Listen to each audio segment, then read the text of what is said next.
Girish, namaskar. Okay, Namaskar. a good evening to you all. We'll start the Good evening, program sir. Oh, on please behalf go of ahead. Philosophy family. I extend a hearty welcome to all the learning participants to be with us on this Sunday webinar. Friends, today we have a very beautiful topic, Indian knowledge system, and we have invited this time Professor Dr. K. Sambath Kumar, the former Associate Professor, Head and Dean, Department of Philosophy, Yapa College, Chennai, and he has 39 years of teaching experience in different colleges of Chennai. Professor Sambath Kumar is Anita. a member Indian Institute of Advanced Studies, Simla, visited Okay. Romanian Central University of Kerala, member of ICPR New Delhi, and many more philosophical forums and other forums. To his credit, Professor Sambath Kumar has contributed many articles to different national and international journals. He has published Political Philosophy of David Hume, Environmental Beauty and its Protection, as in Shaiva Siddhanta. These two books are very popular among the readers and research scholars. Dr. Sambath Kumar attended a good number of state level, national level, and international level conferences and contributed many valuable research articles.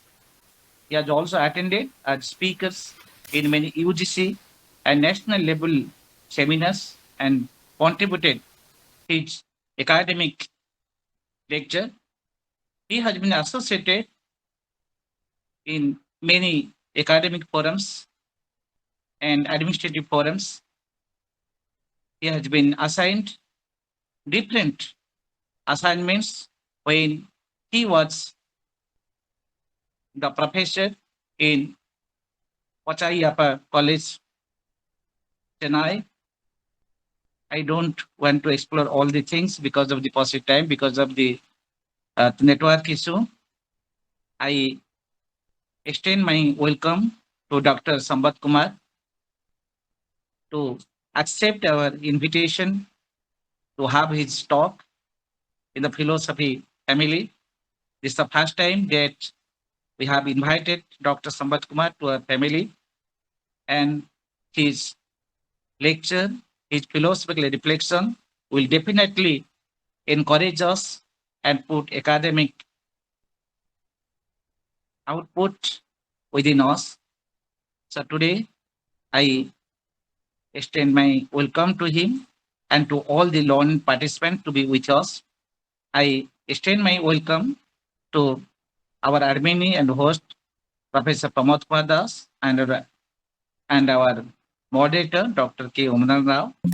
With this, I also welcome the senior professors like Professor Ranjit Ghosh, Professor Seshadri, Professor Avinash, Professor Dr. Girish Kumar, and all other philosophers and the teacher of philosophy of our country and abroad to be with us. Now, I request Professor Dr. Sambath Kumar to commence his speech. Over to Dr. Sambath Kumar. Sir, pranam. Sir, Thank pranam. you, sir. Thank you for your good words about me. And I'm happy to be part of philosophy family. Thank you for your invitation. And let me say something about the Indian knowledge tradition, about which I am very fond of. And whenever I have time, I used to talk about it, and I used to familiarize with the young scholars here.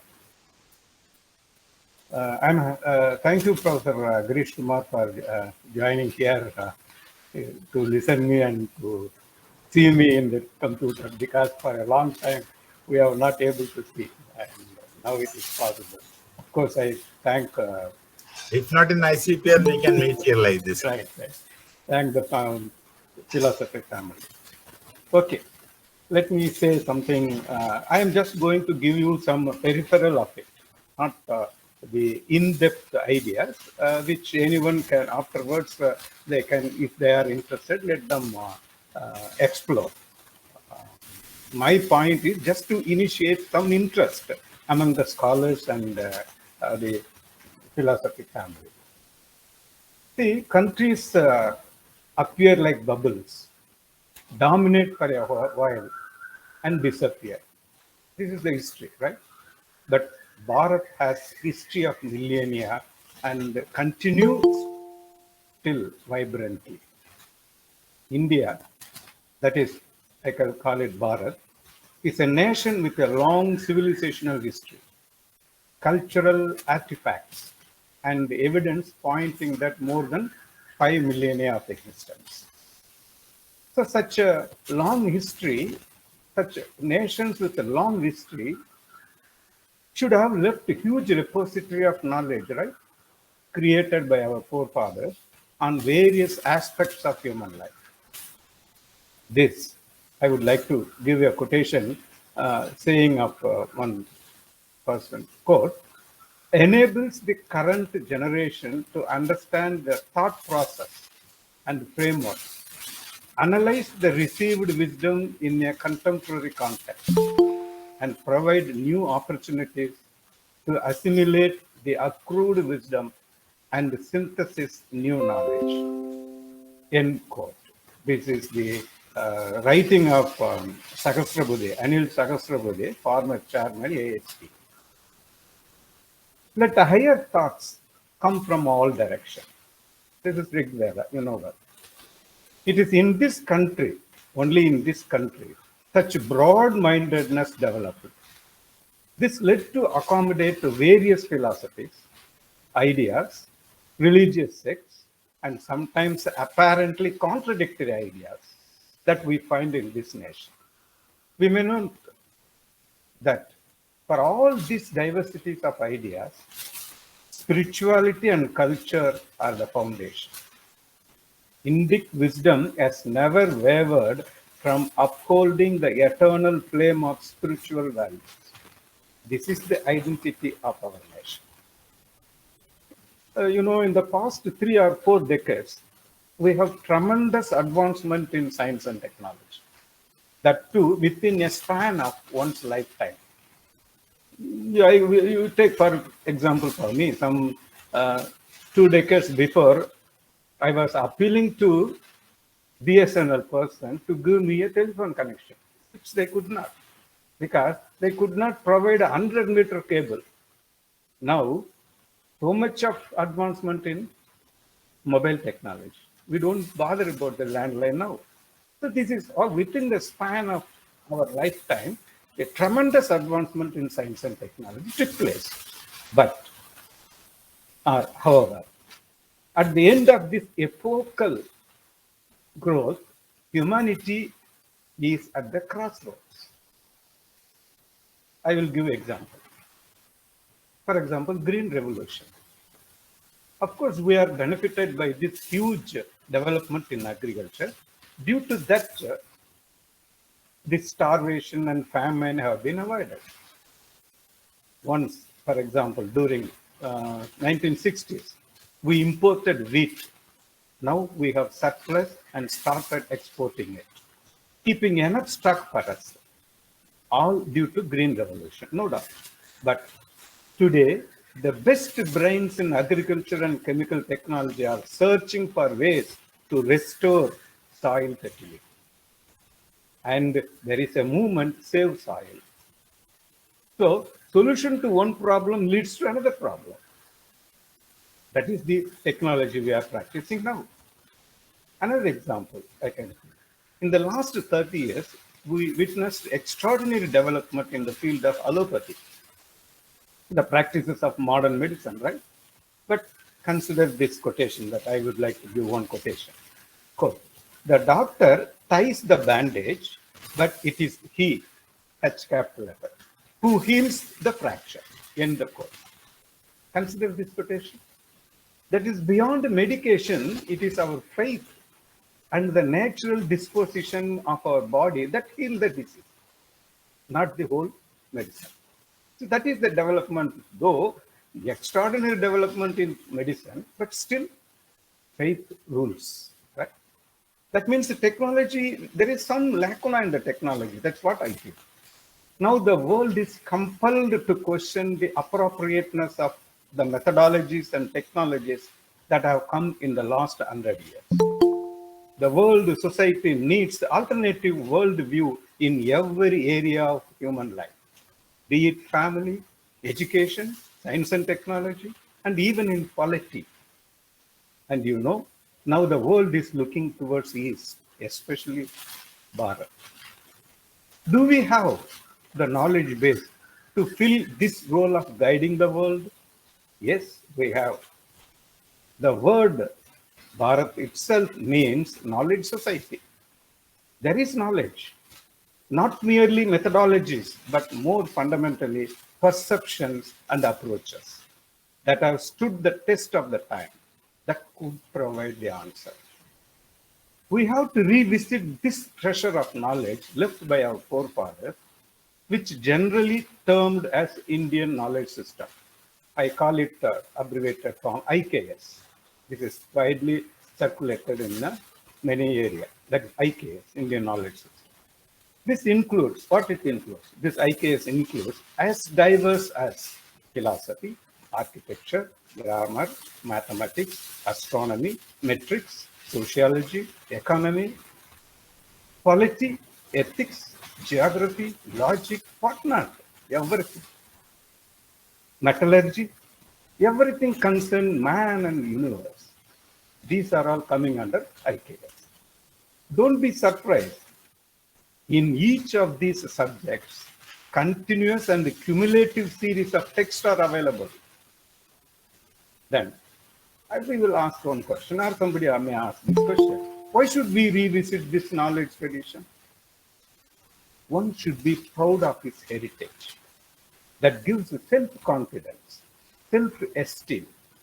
They are the important factors in the development of an individual, community, and for a nation. Unfortunately, we were taught for the last 100 years that we had no noteworthy parampara and inculcated a slavish mentality.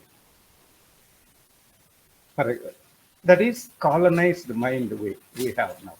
We have developed colonized mind.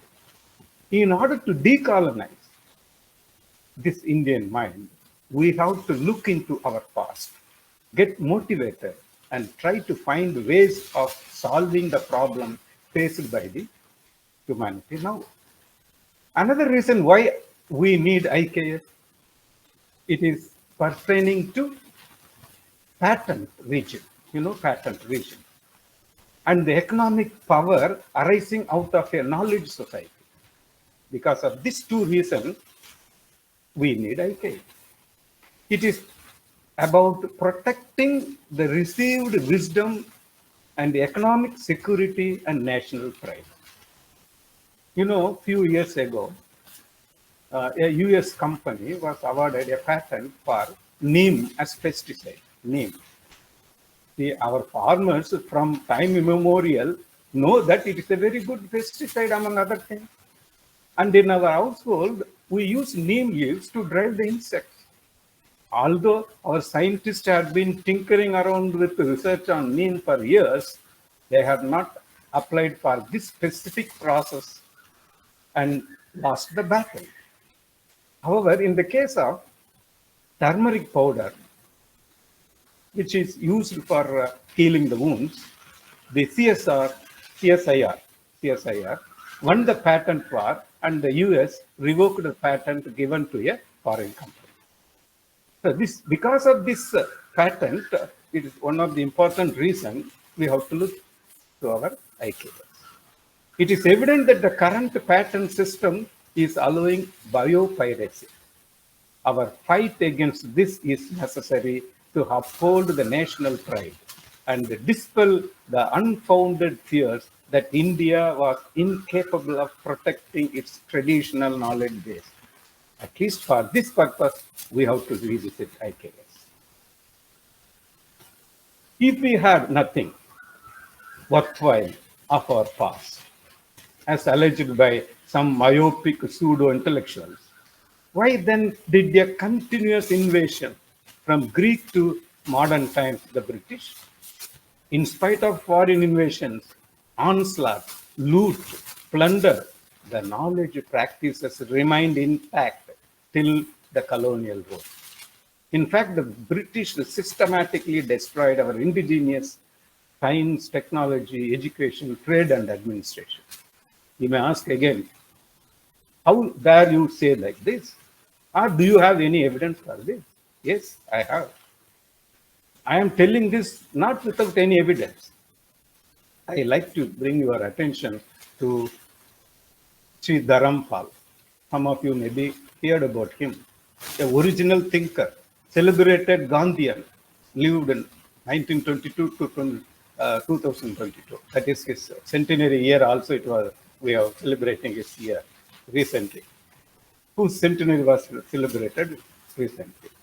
He had done extensive research on Indian polity during British regime and even before it, using the huge records still held in the British archives as well as archives in Madras. In fact, it is an eye-opener. Many of the opinions held by what you call by vested interest group about our ancient educational system, revenue administration, technology practiced by our forefathers were turned down. I don't want to elaborate the complete works of Sri Dharampal. It will take another webinar, that we will do it later. But I would like to mention some of his works, important works he had brought up. One, Indian Science and Technology in 18th century, published in 1971. Civil Disobedience and Indian Tradition, again published in 1971. The Madras Panchayat System, published in 1972. And a very popular book, The Beautiful Tree, Indigenous Indian Education in 18th century.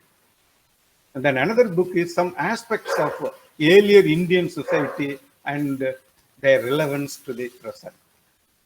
Another book is India's Polity, its Characteristic and Current Problem.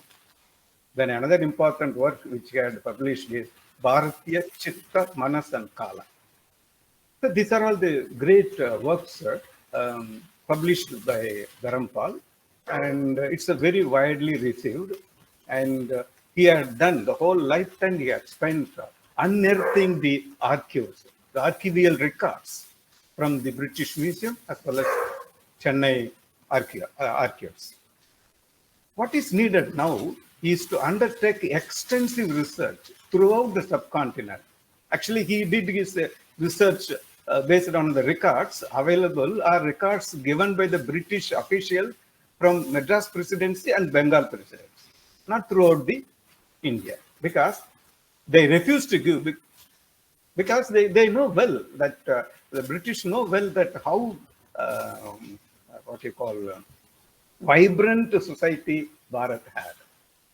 In fact, they wanted to suppress. So at least based on this available records, Dharampal could unearth the facts. So what we have to do is just go through these books, this work, do research and find whether the British testimony about our social administrative practices are correct or wrong. It is left to the individual scholars to question or to review the works of Dharampal. Now, I have just quoted his work in order to support my view that we need to revisit IKS. Then again, why should we revisit IKS again? In order to add value to our Bharatiya society. It is very much necessary to unravel and understand the thought pattern and storehouse of knowledge left by our forefathers. It helps our present generation to integrate them to present knowledge so that in the world arena, our society gets good rating. Further, by understanding our past, we can decolonize the Indian mind. Unfortunately, discussion about IKS is not widespread, especially in Tamil Nadu where I live. No worthy discussion in academic field, but I am satisfied that some of the northern universities, they are very serious. They are taking many steps to study IKS at various levels. UGC, AICT have taken initiative to help the institution to start courses, to design curricula based on IKS. In fact, AICT has introduced a mandatory non-credit course on IKS, along with the courses on Constitution of India and environmental science. Infusing Bharatiya values to education is a must for Bharat to become a Jagat Guru. The Delhi University, for example, its value addition courses can be considered to be a quintessential model. The important feature of this value addition courses is that irrespective of the stream, any student can opt for them. This will promote multidisciplinary while enriching the diversity of the class. Character building and holistic personality development reflecting the Indian value system, in fact, have been important goals of Vidya and Siksha, is it not, in the Indian thought tradition. The autonomous institution may take steps to popularize courses on IKS without waiting a nod from the concerned universities. In fact, VBUSS, Vidya Bharati Ucha Siksha Sansthan, a volunteer organization working in the field of higher education in association with the different educational agencies such as UGC, AICTE, NIOS, and others, has conducted a series of seminars, conferences, workshops, and brought out handbooks showing the way how to integrate IKS with various subjects. So far, some 26 plus courses have been prepared. Some of the courses are Vedic mathematics, Swachh Bharat, holistic development of personality, Indian Bhakti tradition and human values, Ayurveda and nutrition, yoga philosophy and practices, ethics and values in Indian tradition, science and society, and Goa. Many that. And almost 26 courses had taken shape and still many more in the pipeline. So as I said earlier, to our dismay, IKS has not received the importance it deserved. For example, China. China's contribution to the global knowledge pool is often acknowledged in intellectual circles. Arab scholars have ensured that the Islamic countries' essential role in transmitting ideas and invention to Europe is widely recognized. It is well known now, in the case of claim by Arab scholars, many discoveries made in ancient India are often depicted as Arab origin, though most Arabs bequeathed what they had learned from Bharat. Even in post-independence, such distortion of facts continues to prevail, negatively impacting the appreciation of ancient Indian wisdom. Further, the colonial masters forced us to turn down the appreciation of ancient Indian wisdom, or whatever the indigenous knowledge we had. If the underlying knowledge system are abruptly withdrawn from the society, the cultural practices will be rudely jolted. Ancient knowledge provides a head start to a society to march on the highway of innovation and new knowledge creation. The prevailing military power will give way for knowledge power, and such nations that demonstrate the superiority of knowledge tradition are bound to lead the rest of the world, and it is the opportunity given to Bharat because of its huge knowledge treasure. Now let me quote some works or remarks made by foreign travelers, writers on ancient Bharat in order to dispel the myth that historical accounts of science in India are woefully inadequate. If at all there is anything in IKS, people will say it is only abstract philosophy and some superstitious idea. This is the view held by some, but not so. For example, Syed al-Andalusi, a Spanish person, in 1068 AD, 1068 AD, comparing science in different parts of the world, declared that India was the most advanced nation. Quote, the first nation to have cultivated science is India. End quote. It was ahead of the all nations till 17th century. And now, how the colonial region systematically destroyed the indigenous society, technology, it is a separate story. And there are many examples I can quote. Right? Now, this knowledge passed to different generations. How is it possible? Such a huge treasure of knowledge passed generation through generation. We don't, in that time, our forefathers did not have computers or papers or print media and all these things, but still was transmitted. How? Orally. Well, it is orally. In order to keep them in memory, every knowledge kept in short form, in a sutra form. That's why it is very difficult to understand it. Not an ordinary person can understand. Those who are able to, they have to unearth the treasure.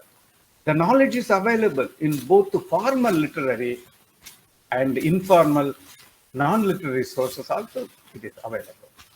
Now, what are the sources from which you can unearth this IKS, Indian Knowledge System? I say there are 14 major literary sources.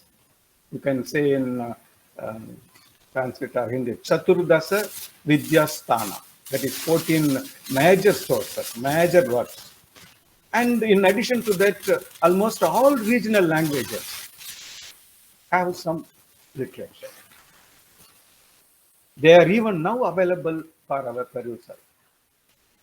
For example, Vedas, 4 Vedas, 6 Vedangas, Puranas, Dharmasastras, Nyaya, Mimamsa, and various literature available in all 22 regional languages. These are all the sources for IKS. Again, I would like to draw your attention to a few of the great literary pieces and what their subject matter is. For example, Sulba Sutra. What is it? Sulba Sutra or Salba Sutra? Sulba Sutra talks about geometry. Even before Pythagoras theorem came into mathematics world, it talks about geometry. Panini's grammar. Today it is extensively used in computer programs. Nyaya logic is equal to mathematical logic, which is the foundation of analysis of modern machine. Kannada, right, the founder of Vaiseshika, whose physics has its laws of motion, speaks 9 classes of substances, some atomic, some non-atomic. Infinite series in mathematics, calculus of Newton and Leibniz. These we call scientific revolution.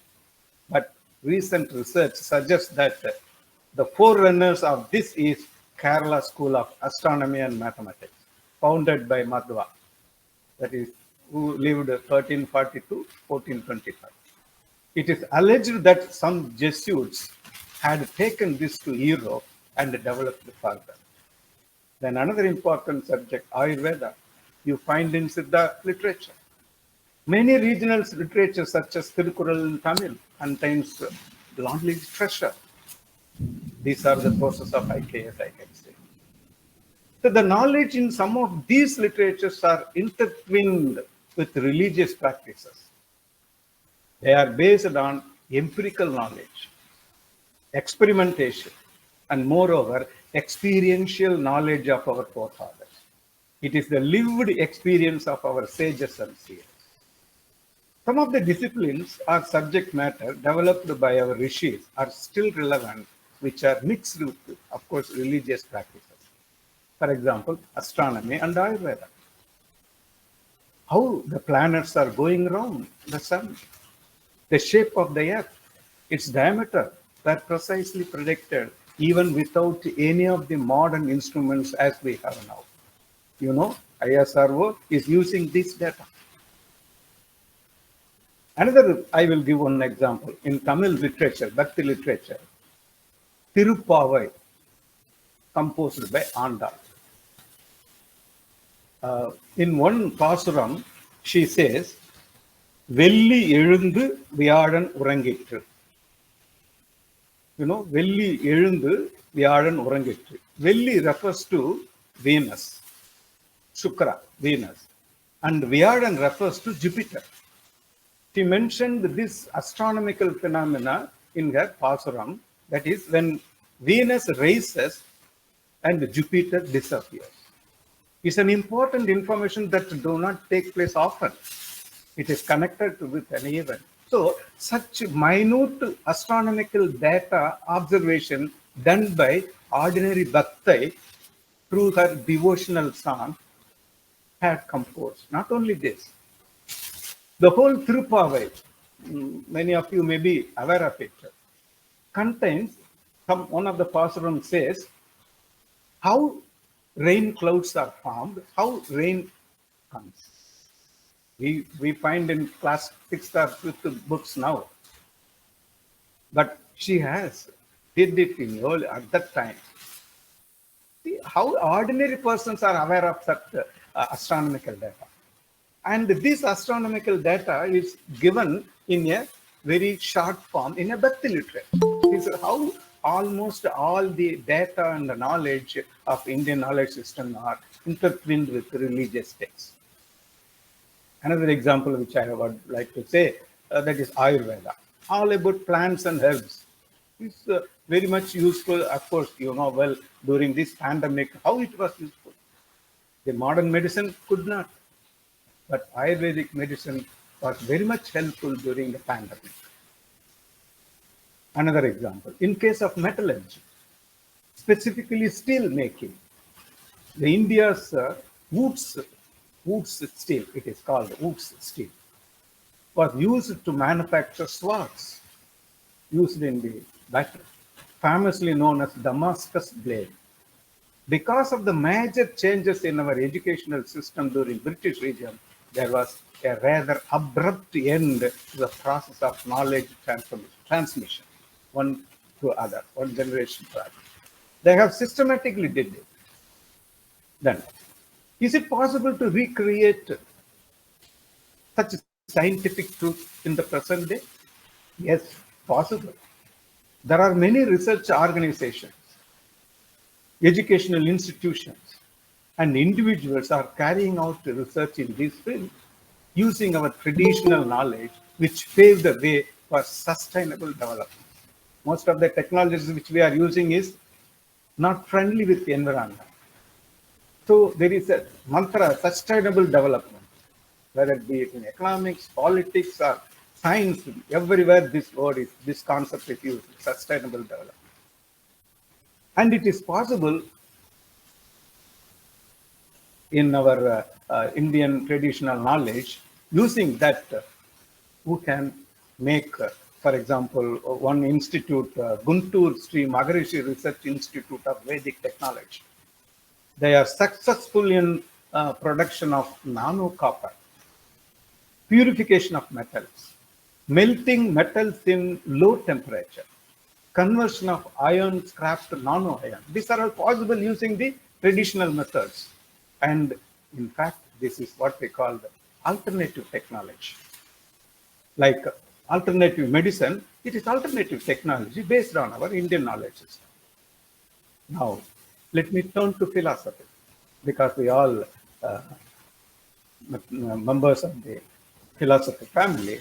Let me also say something about philosophical, Indian philosophical concepts versus scientific principles of West.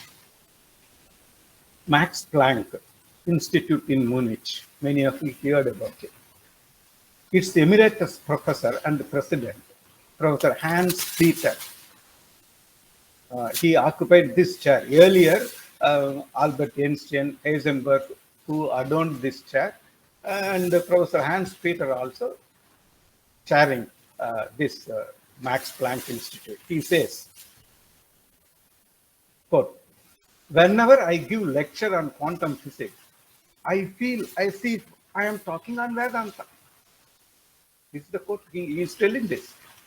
He further says that he studied matter for last 35 years only to find out that it does not exist.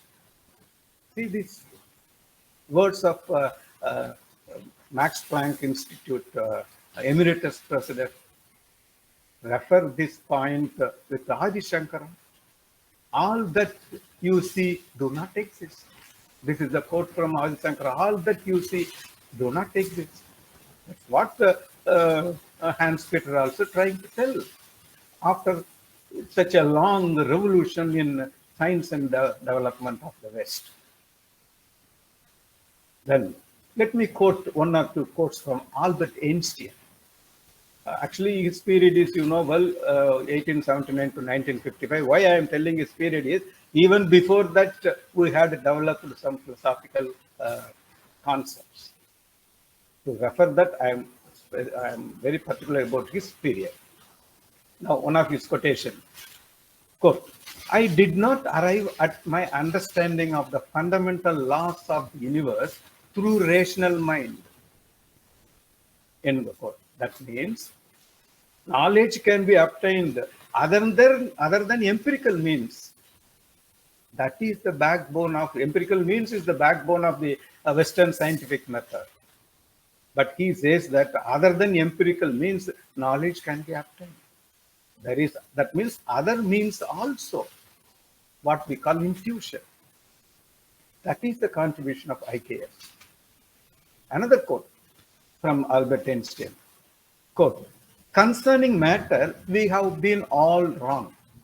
What we have called matter is energy whose vibration has been so lowered as to be perceptible to the sense. Matter is a spirit reduced to the point of visibility. There is no matter. End quote. This is another important quote from Albert Einstein. This is what Indian tradition calls pure consciousness. Matter and energy are not two entities. They are not two entities at the subtle level. This pure consciousness evolves as the universe. There are many darshanas in Indian philosophy that talk about this, especially Saiva Siddhanta. Think about Satkaryavada of Sankhya, Arambhavada or Asatkaryavada of Nyaya. There also, you can compare this with this quotation. Another important quote I would like to bring, 3 or 4 quotes, because which is very relevant to my talk. So I have taken Albert Einstein. Another quote from Albert Einstein, I think 99 times and find nothing. I stop thinking, swim in silence, and the truths come to me. Actually, this is what our rishis and seers did, right? By sheer meditation, silence, both inwards and outwards, they realized the truth. See, for this, we need a authentication from a white man. Right. Another quote. Our separation from each other is an optical illusion. Again, Albert Einstein. This is what Advaita speaks about. Another quote of Albert Einstein. The more I learn physics, the more I am drawn to metaphysics. End quote. This is the quotation. Our IKS talks about the physical world, which is less real, or sometimes some other systems of Indian philosophy talks it as unreal, and the knowledge about it is not complete or absolute. Beyond the physical world, there is something whose knowledge is ultimate. That's what our system tells.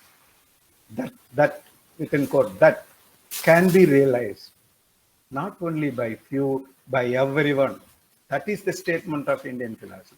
You can realize, everyone can realize if you try. Another important quote, with that I will come to here. Everything is energy, and that is all there. Match the frequency of the reality you want, and you can't help but get that reality. This is physics, not philosophy. This is the quotation given by Albert Einstein. Actually, our rishis did. The truth is revealed to them while they are meditating on it. Why I am telling all these things? Anything said and done by a white man is always correct. Some of us still believe, right? We need a foreign scientist to corroborate the sayings our philosophers say. It is unfortunate. Why? You take, for example, in my own case, the education system I had when I completed my MA degree and joined as a laying lecturer in college, I wanted to do research. Which topic I have to take? Everywhere if I go, Western concepts are fun. The great philosopher, teacher, R. Balasubramanian suggested some Western thinker for my research. When I went to Vivekananda College, they talk about Kant, David Hume, and unfortunately at that time my college did not have research guide at the time. So I thought, like any other research scholar, I have chosen one foreign author as my topic. That is David Hume. Political philosophy of David Hume was my research topic. But now it is not like that. There are many number of areas available, and ICPR, the first area is decolonizing Indian philosophy. So there are many research projects we can take. It is unfortunately what you call the education system that made us to confine something. Philosophy means it is about only Western philosophy, not about Indian philosophy.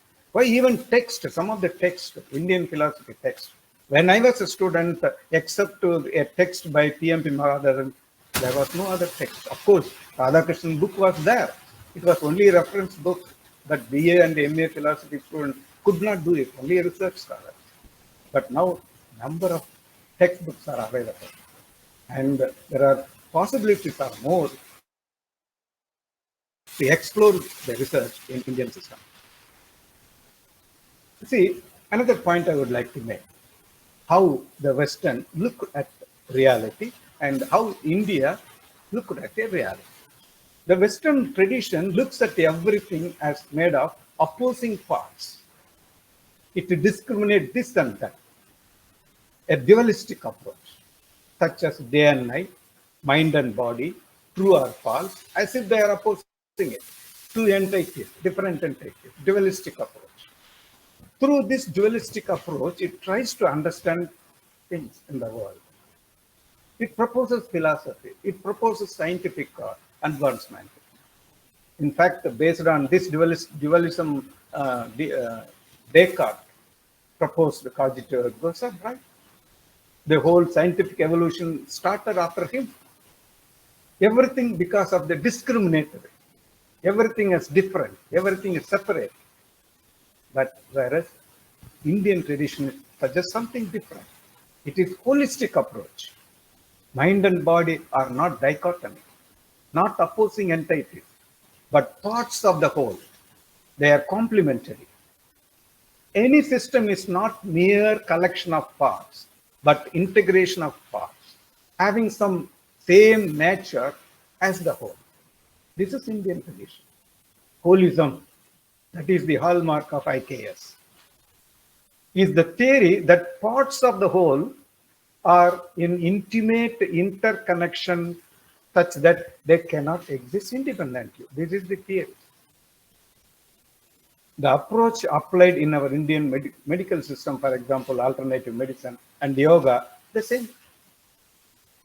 We consider body and mind as together.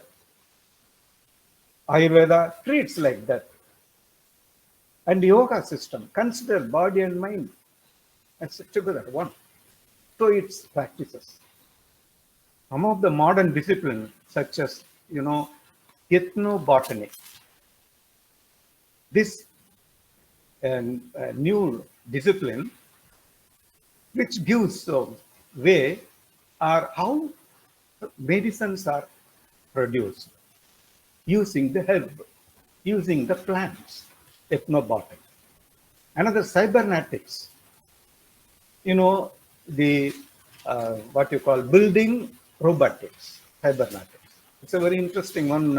If the time is there, yes, still some more time is there. There is a research going on in the systems, nerve system.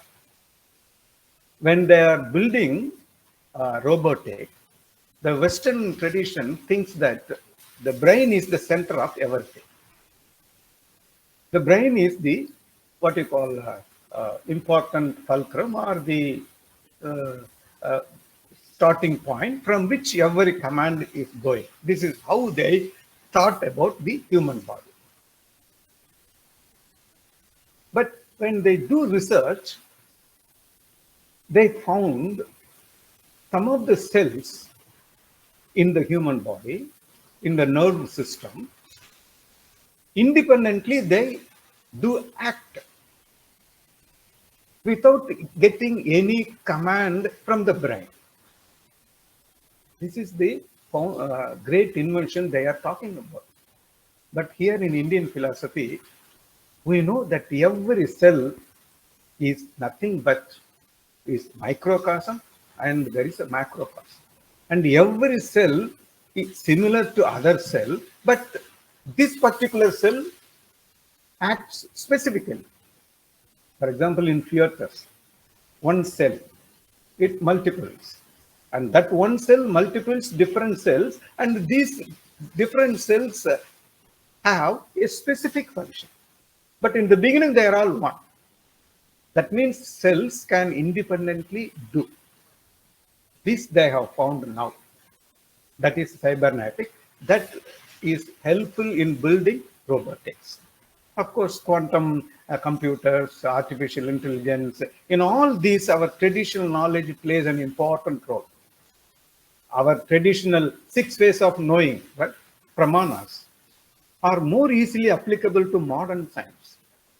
Now, what I suggest is one should explore or study or undertake research or engage science with Indic knowledge system like done by JBS Haldane, G.N. Ramachandran and others. They are doing many research. I just mentioned the 2 names. Using the Indic system, Indic knowledge, they are developing scientific ideas. Today, the world, specifically some of the Western countries, expects India has to play its role, its part in the world affairs. Well, recently one of the US print media suggested that if at all the Ukraine war comes to an end, it can be only by Indian Prime Minister Modi. That means they are expecting more from Bharat. With its economic strides, the new India of our youth is in high gear to take the world by storm in the 21st century. But it would be expedient that this new India is also balanced, has character and values, and is socially responsible with a sense of patriotism. Of course, with one referring one saying from Arnold Toynbee, I would like to end my talk. Arnold Toynbee said that Europe started this period. He said, Europe started this period, but India has to complete it. This period, India has an important role. For that, this is the time that we make our concrete contribution to the world. For that, I appeal to the young scholars, researchers, to explore the knowledge tradition left by our forefathers and find a solution to the human problems such as food scarcity, climate change, peaceful coexistence, etc. Military conflicts, extremism in the name of faith, hegemony have no place now. So we have to play an important role by revisiting the treasure of IKS and decolonizing our mind and go forward confident. Thank you, sir, the philosophy family, and those who almost all of you are very patiently listening me whatever I was telling. I just outer a peripheral, as I said earlier, a peripheral only I mentioned. There are many things to be explored. Thank you very much, sir. Okay, thanks so much, sir, for beautifully reflecting upon the Indian knowledge system. Indeed, it has provided us a world view or a global view in various aspects of knowledge. You have reflected upon as to how Indian knowledge system has strengthened the spiritual values, cultural values, and holistic development of personality in spite of the tremendous advancement of science, technology, medication, and other fields. And you have very clearly said that how understanding past, revisiting the glorious literature of our past, of this vibrant society, Bharat, has provided us the source of modern grammar, technology, and so to say, it has inspired the modern way of thinking. It has helped for more modern research in technology and in different aspects. And it has also inspired the minds of the Indian thinkers and minds of the Western thinkers. And you have very clearly are distinguished. That is the Indian knowledge system and Western knowledge system. And really, it has paved the way of the sustainable development and the new way of thinking our glorious past. And it has helped us that how knowledge can be obtained other than the empirical means, and decolonizing the Indian system is the aim of your lecture.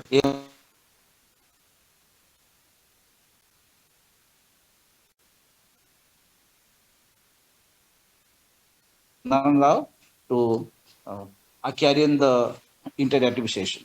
Over to Dr. Rao.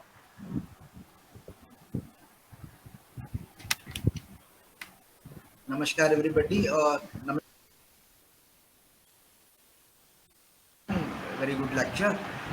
Indeed, we really enjoyed because we have tried to unfurl, okay, something that has been hidden from the long, and now the efforts are being made to bring more and more knowledge that is hidden of the past to the present, so that it would contribute a lot to the reshaping of the future world. Well, I'll have my comments later on, but we have in the queue Professor Avinash Srivastav, sir. Let us move to him for his comments, for observations and queries. Namaskar, Srivastav, sir. Namaskar. Please, you speak now. So, let me first explain my heartfelt congratulations to the learned speaker who has tried to spotlight the importance of the Indian traditional knowledge and in the present context. I do agree with him, sir, and I salute him for making all these things on the in this platform.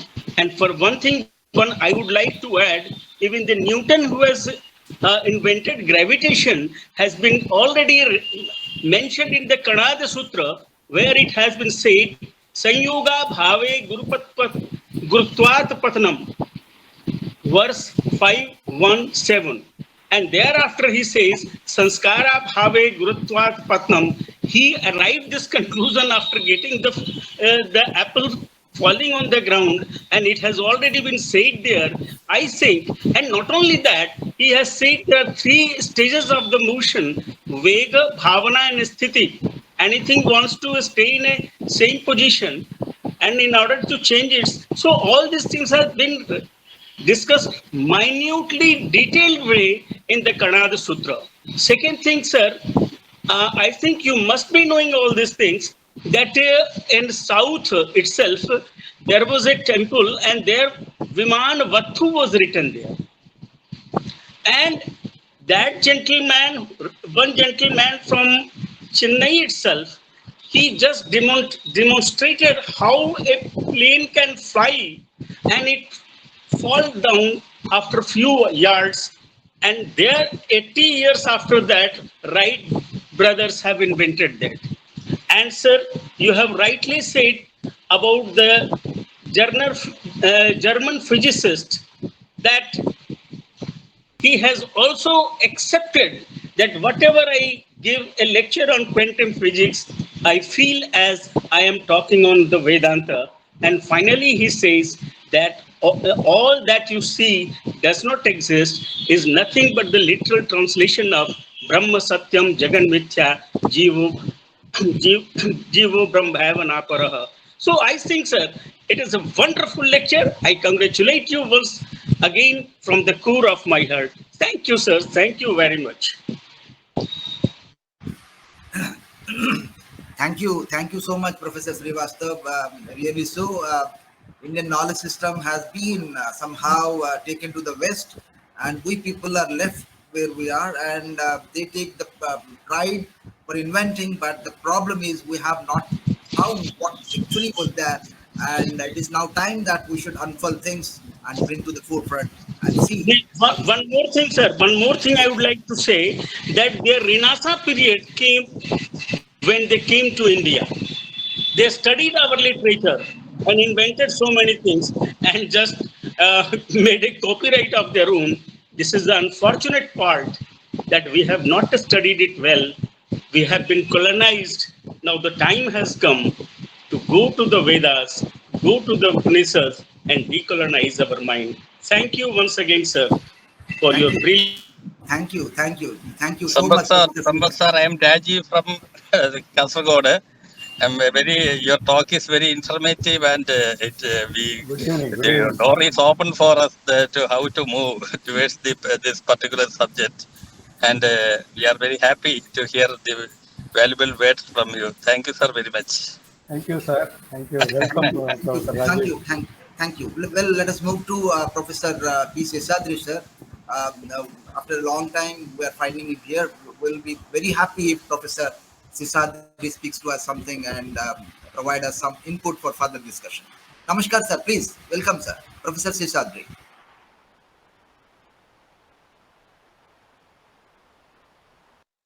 Yes, sir. Please unmute, sir. Sir, please unmute.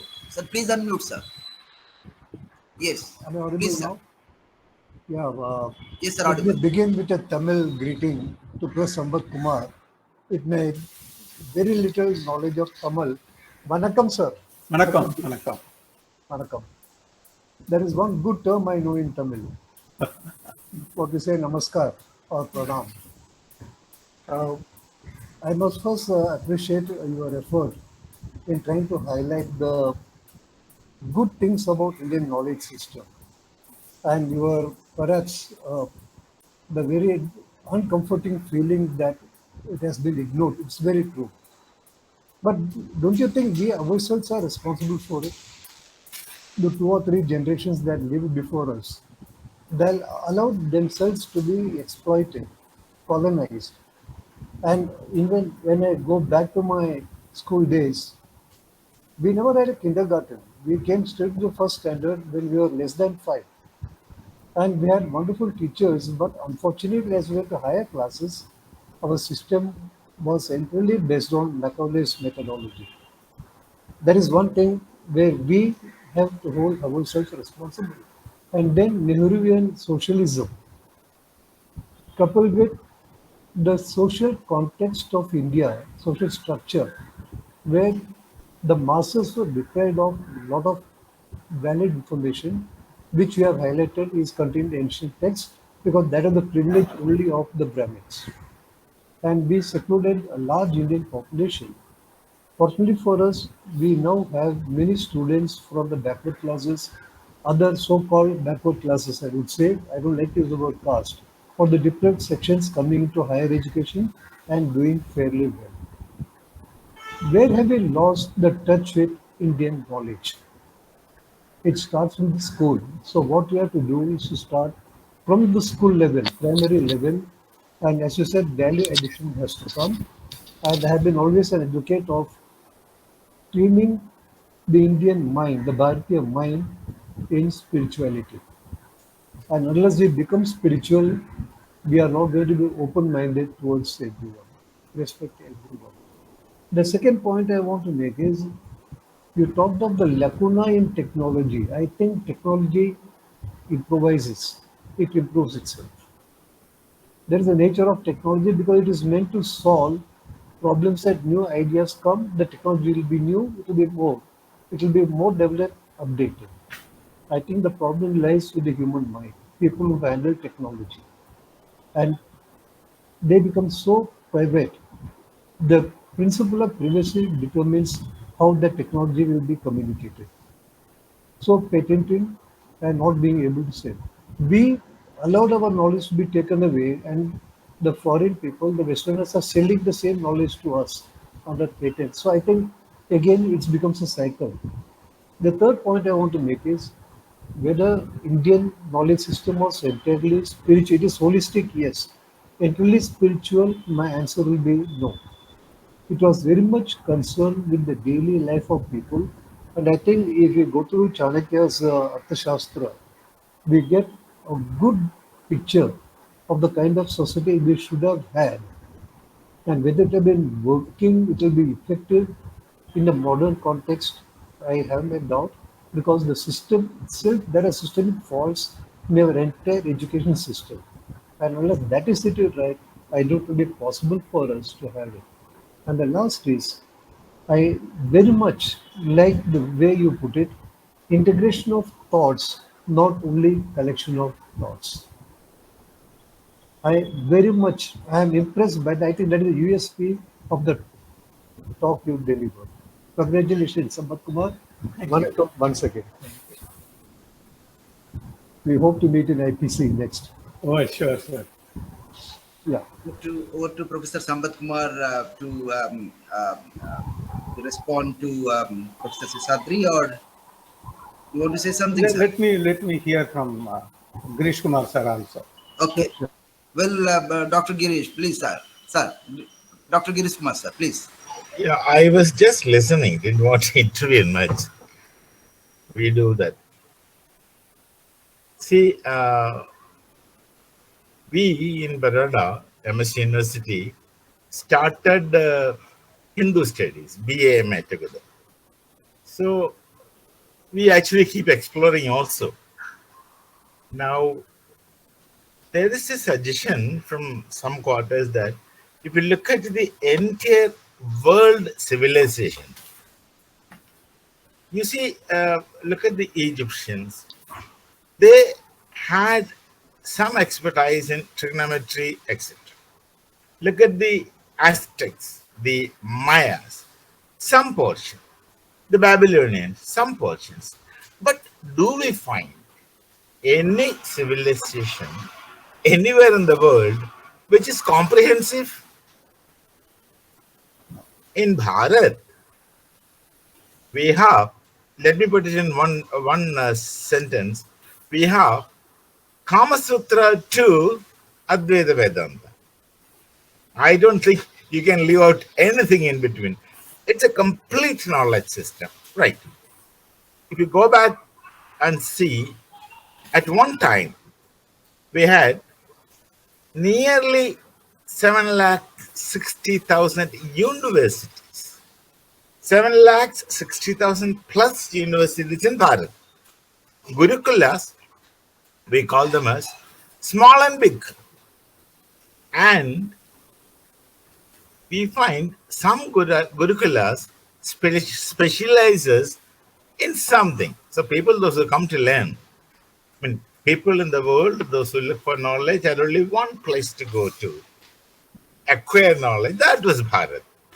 And depending upon the requirement, the specialization, they used to go to one of these Gurukulas, which are smaller, bigger universities. It's actually unbelievable. So it is possible for one to speculate that the entire civilization in the whole world has something to do with Bharatiya knowledge tradition. Now, one more thing I would say and finish. So the methods of knowing was distinct in Bharat. Sampath was already mentioned it nicely. He called it as experiential. Fine. We have the method of knowing, trans-sensory perception, which if you look at Patanjali Yoga, of course, Patanjali, I don't say has written Yoga Sutra, he had composed Yoga Sutra. Yoga should have pre-existed Vedas, because other than three yogas, it's not possible for one to explain how this knowledge was acquired. Lot of texts are there as evidences, and how they were acquired. Such knowledge is acquired. The only explanation is Yogaja, through how Patanjali composes later as Yoga Sutra in Yoga Sutra, right?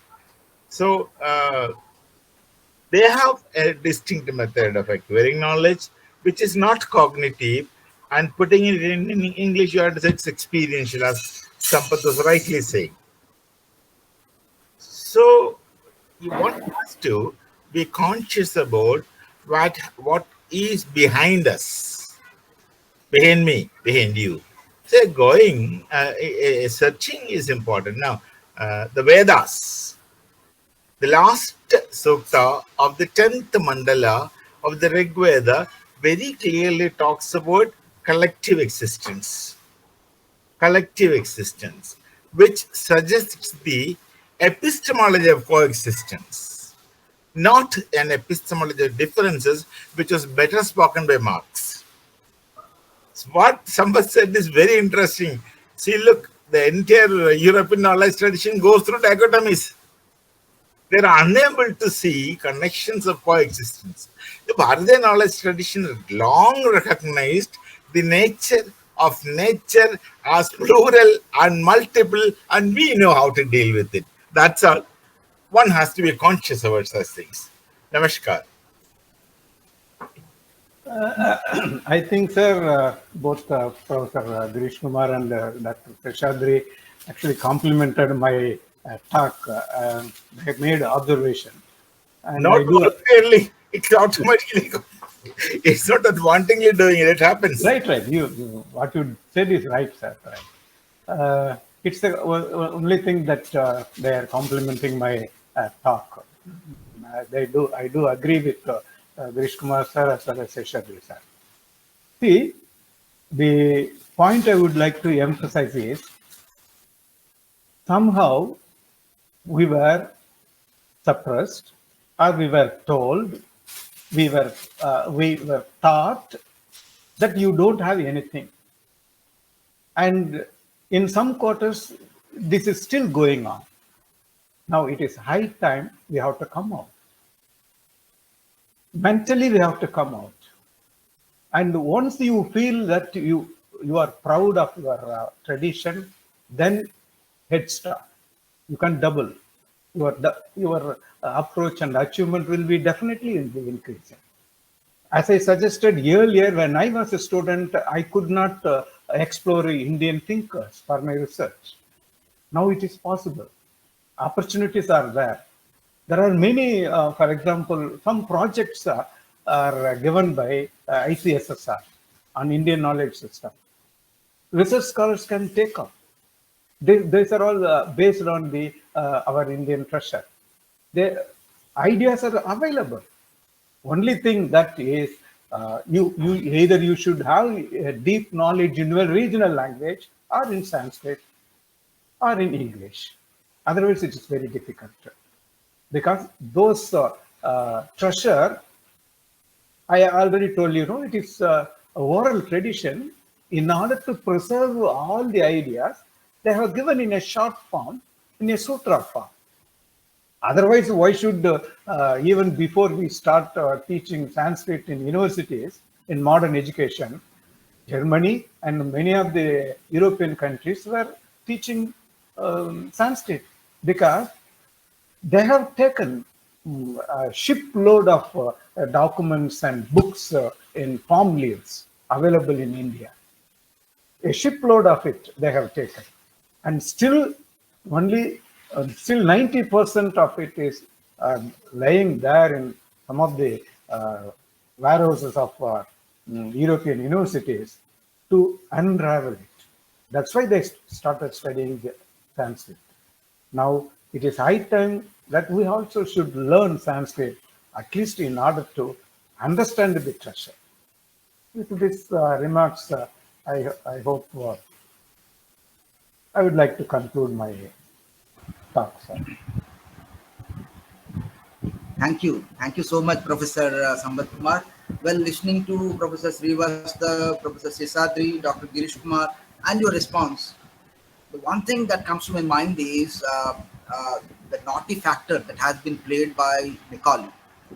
Yes, Macaulay was very much sure that Indian knowledge system was so rich that during his time he openly announced, I don't remember whether it is House of Commons or House of Lords, that Indian traditional system or the Indian knowledge system is so rich we cannot suppress the Indians unless and until the backbone that comes out of the Indian system is not broken.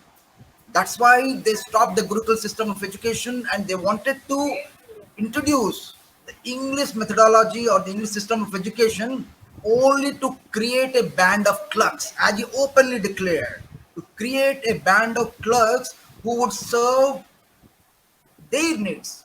They would be part of the British administration, they would be serving to their needs. So, in the process, India, which was so rich in its tradition, the Gurukuls were going on fine, they have lost their way, and the Macaulay system of education came to the fore and it took roots and it strengthened. And we, with time, got away from the traditional Sanskrit. Well, I don't know Sanskrit because because we are not taught with.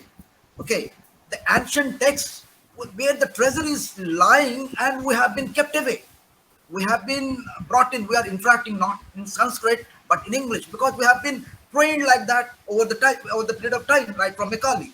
So the transformation towards I don't think towards much good has been done by Macaulay because they were always trying to take away the Indian treasure. That's why they studied the Westerners. I say they studied Sanskrit and they wanted to translate, as when Professor Srivastava was pointing a great point. How did all of a sudden a renaissance in the scientific field come to the fore all of a sudden?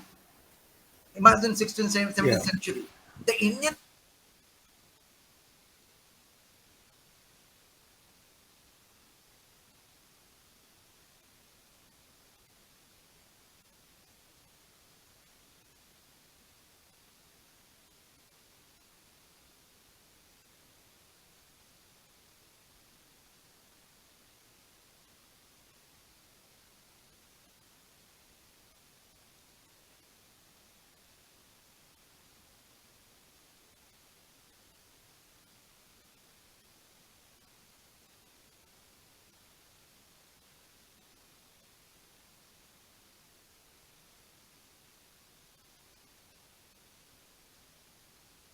fields that they have really invented or discovered, and it's time that it is all of an Indian origin. So this is time. I'm really thankful to Dr. Sambath Kumar for igniting all of us to think again of the past, of our past tradition, of our past knowledge. Okay, the ancient knowledge, the richness in the knowledge, and even though we want a lot, but we are handicapped because we don't have the reach to those texts. We want a lot from them, but we are handicapped because we don't know Sanskrit. I personally feel, I myself, I don't know. Other scholars might be knowing, but even if they know Sanskrit or Pali, for example, or Prakrit, for example, we have no knowledge. So to understand the elements contained, the scientific elements, the philosophical elements, the literary elements contained in those texts has been really difficult. And in the process, we have been kept away from our rich tradition. So this is how our backbone has been disturbed, destroyed, and we are put into the boots of the West, and we are still following and finding ourselves inferior. What is the contribution from India? That is the question mark always being put, and we are simply keeping ourselves bound to listen to them, to listen to that technology. Even Professor Sampath was talking about turmeric and all that. Turmeric is a great antibiotic. We could get a response. Turmeric is now is put in a high note only when golden milk got popular in the United States. We are much more popular in what to say, yoga and all that. Yoga is an ancient science, but it got popular only when it touched the West recently. Only when yoga, it's an ancient science that we are following, but who cared? It is only in the recent past, I say recent past, very few years back, when the Indian yoga system touched the West, yoga got popular throughout the world now. Now people are speaking of yoga.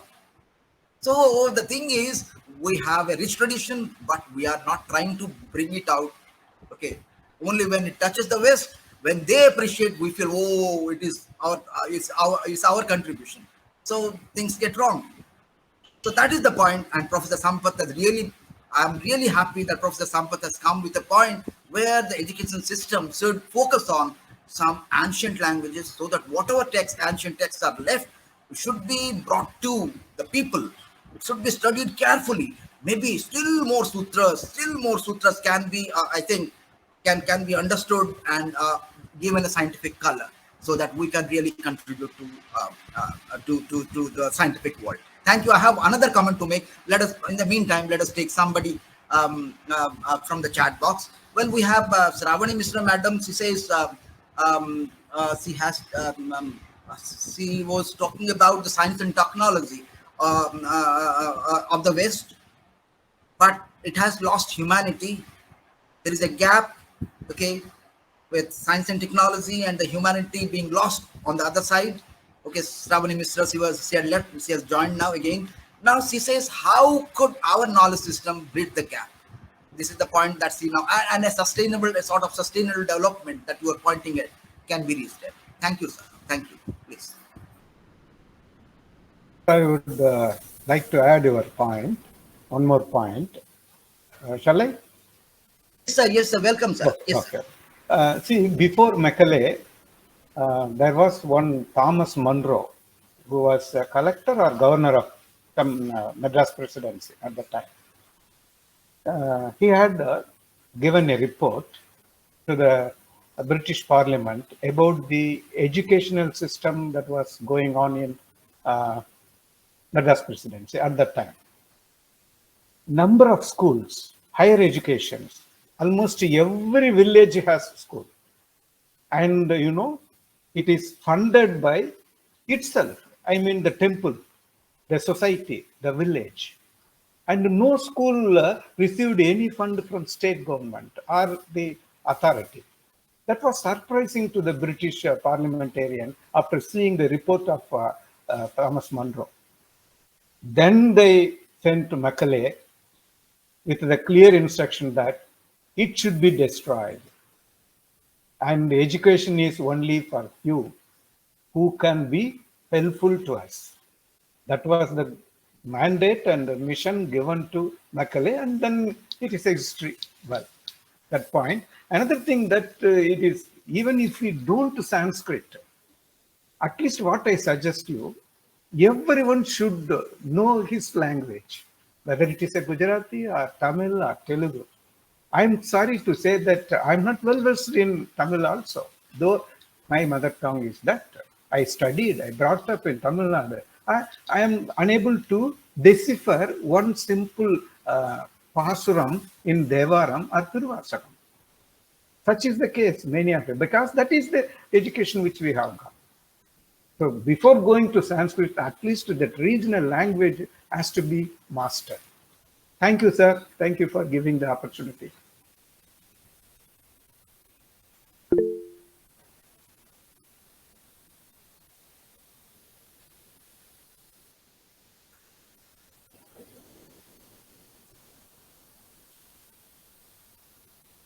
Professor Rao left. Okay. Yes, sir. Yes, sir. My connectivity got lost for a timing, Okay, and no. again Right. I got reconnected. But well, I could not listen for the timing anyway. Okay. Anyway, I could not listen to your response. But anyway, let us invite anybody who has some observation to make. Anybody? I don't find. Yes, somebody. Well, okay. Wait for a while, sir. I just posted mine. Sir. I would like either Sambath ji or anyone to comment. Yeah. Sir, Professor Seshadri sir, did you say something? I could not listen to you, sir. I just, yeah, I got it, and I just typed out and said it. But the wisdom getting replaced by knowledge and noble values getting replaced by self-benefit value system. Many teachers teach well, but very few transform to the level of educators. So we need a systemic change, transformation, in the whole model of education we are following. And that's the only thing we can be able to conduct in the future. Thank you. Actually, sir, the NEP 2020 is addressing this problem. And see, what we expect is from the teachers as well as the researchers, the responsibility, accountability, particularly the research scholars. And they're getting some funds, so they receive funds, spend time, and without even completing their research project, they're going out. So unless we bring some accountability, as well as the responsibility fixed on the teachers, what is that a teacher? A product. See how much, what is, whether it can be quantified or not, that is different. But how to fix the responsibility with a teacher, whether he has taught properly or not. This some kind of what you call standards we should bring into the education. Only, of course, as I said, the NEP 2020 to some extent it will deal this kind of quality and quantity of education, and how many people are brought under the higher education and all these things. But it takes time. But time being, my suggestion is that decolonize your mind. That itself will take us. If I were to put it this way, that there should be some kind of a bonding Yes, of course. between the teachers and the students. Uh, May not be I, everyone, but I think one of the things that we need is the principle of trust has to work between teachers, educators, and the students. And that begins again, once again, on the quality of teachers more than the quality of students. It's my personal observation. Thank you. Right. And another point is, there is no point in, I know, talking about our past achievement and tradition and all those things. That's not my intention. My intention is to invoke a positive response from the listeners towards the IKS. And if many, of course, based on the comments from you, I think what I did is, what I expect, I did. Fine. Accepted. Thank you. Thank you. Thank you, Professor Seshadri, Professor Sambath Kumar. Well, it's a small information. Professor Sambath Kumar, still, since you are staying in Chennai, we have somebody in philosophy family from the Department of Physics, Professor Alagar Ramanujan, a retired professor, who is working on Vedatri Maharishi's science. It is based on our ancient science. Right. Is trying to bring in our ancient ideas and is trying to show how the modern science is already contained within the purview of what our ancient texts and Vedatri Maharshi has already listed out. And Professor Alagar Ramanujan, who is in philosophy family, and he has addressed 2 lectures on this, wherein he pointed out during one lecture that during the last days or after the death of Albert Einstein, his study room was opened. Okay, it was closed for a long time by the university, and it was opened, and to see actually what was Einstein studying during the last days. So, what to the amazement of all, what people could find is the text from the Indian sources. The Indian texts were on his table. So he was trying many things, was trying to get many things from the Indian text. This is one information that Professor Alagar Ramanujan has given. Okay, number 1. Number 2, During the course of his lecture, and he has penned a book beginning from the beginning, and it is published beginning from the beginning, taking the ancient science. Okay, he has written a book, and during the course of his lecture, one idea has come to the fore. How it has come to the fore? He talked of, as you say, that there is nothing called matter, everything is energy, as you say. So Vedatri Maharishi, he said, you see, even Einstein was searching for what is the fundamental reality, and he was somehow closely coming to an assertion, space is somehow the ultimate reality. But Vedatri Maharishi, tracing its origin to the text, he says, primordial space is the ultimate reality, which is informed by Alaga Ramanujan.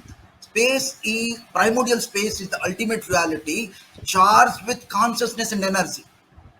Okay, so a point came to my mind during the course of his lecture, that we have already an equation connecting mass and energy that has been given by Einstein. Mass is convertible to energy.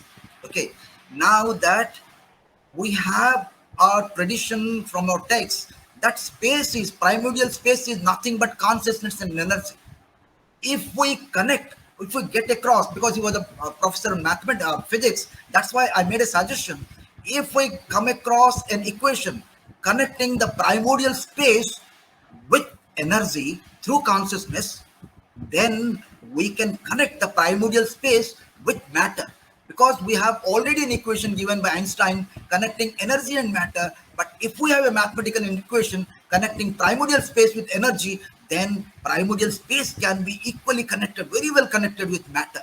So that's the point that we raised, and he said this is a thing that has to be thought, and this is how the system grows. So this is the point that what raised, because you are in Chennai, you may be come in physical touch with Alaga Ramanujam. He's working on ancient science, so that would really help to make the ancient system grow and make many things to come to the fore. Thank you so much, sir. Well, Yes, sir. I heard about him and I have interacted with him. Twice I listened to his lecture, and in fact, many Seshadri follow. I'm sorry. Um, uh, what is his? Vedatri Maharishi, right? Many of the followers of Vedatri Maharishi are atheist, and well, being a physics professor, he was talking about. In fact, Shaiva Siddhanta also tells about this primordial space. From Shiva, the first thing evolved is the space, then one by one. This is Shaiva Siddhanta also talks. Okay, sir. Thank you. Thank you. Sir, shall we close?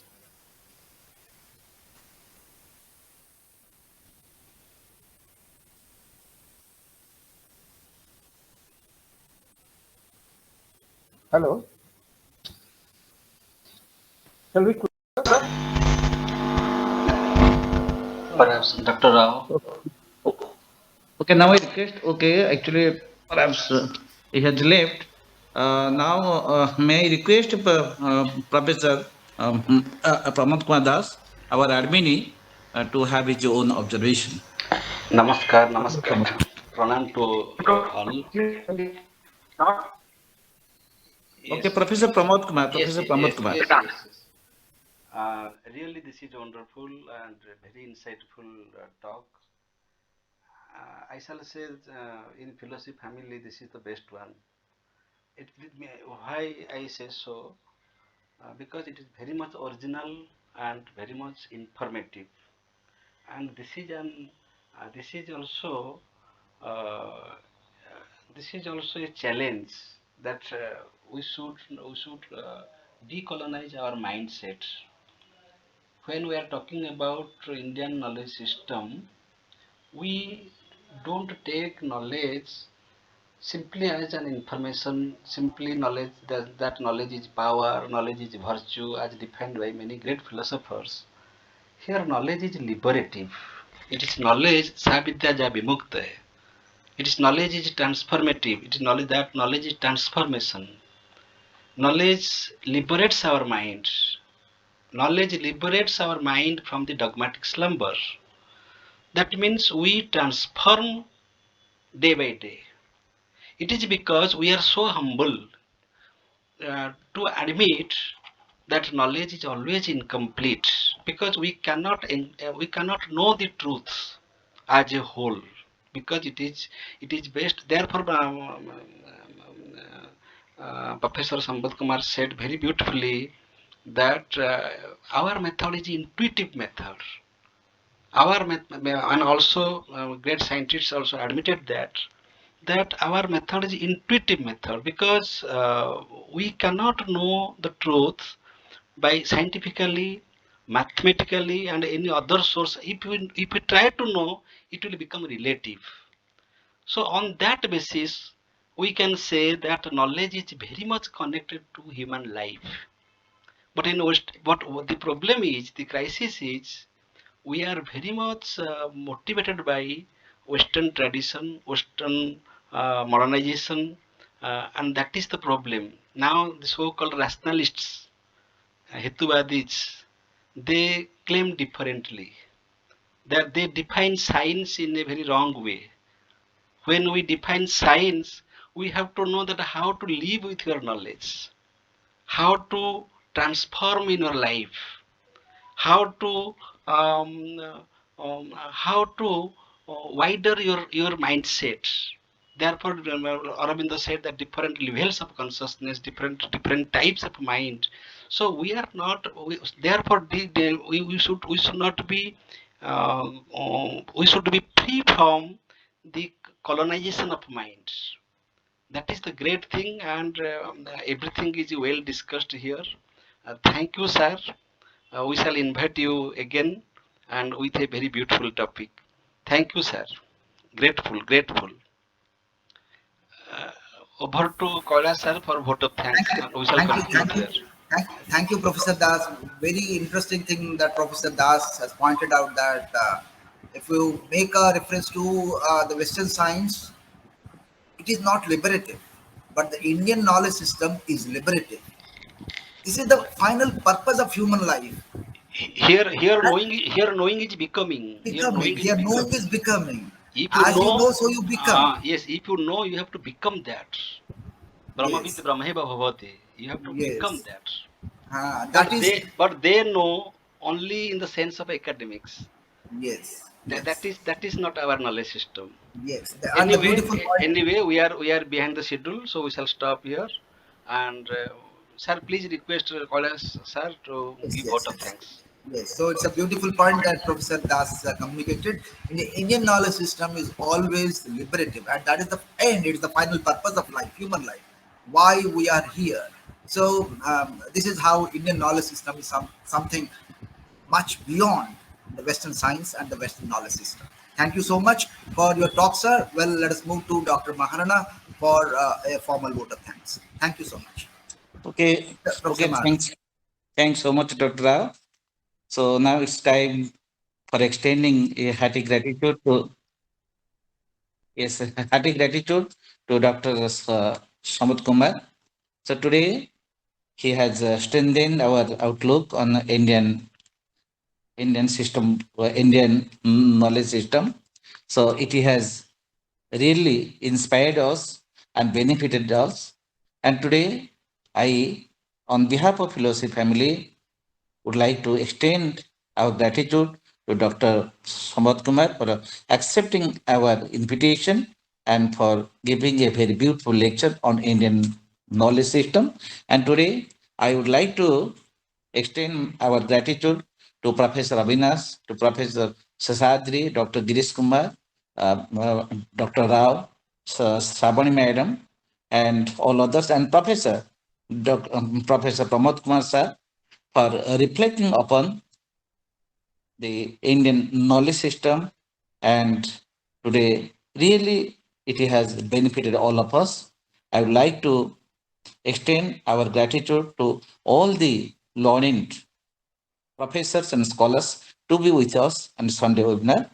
Now, once again, I would like to offer our gratitude to all the learned participants to be with us. Now over to Professor Pramod Kadas for winding up Yes, the yes, session. yes. With the sense of gratitude, the session is declared closed. Thank you. Grateful to all. Thank you. Thank you. Thank you, sir. Thank you.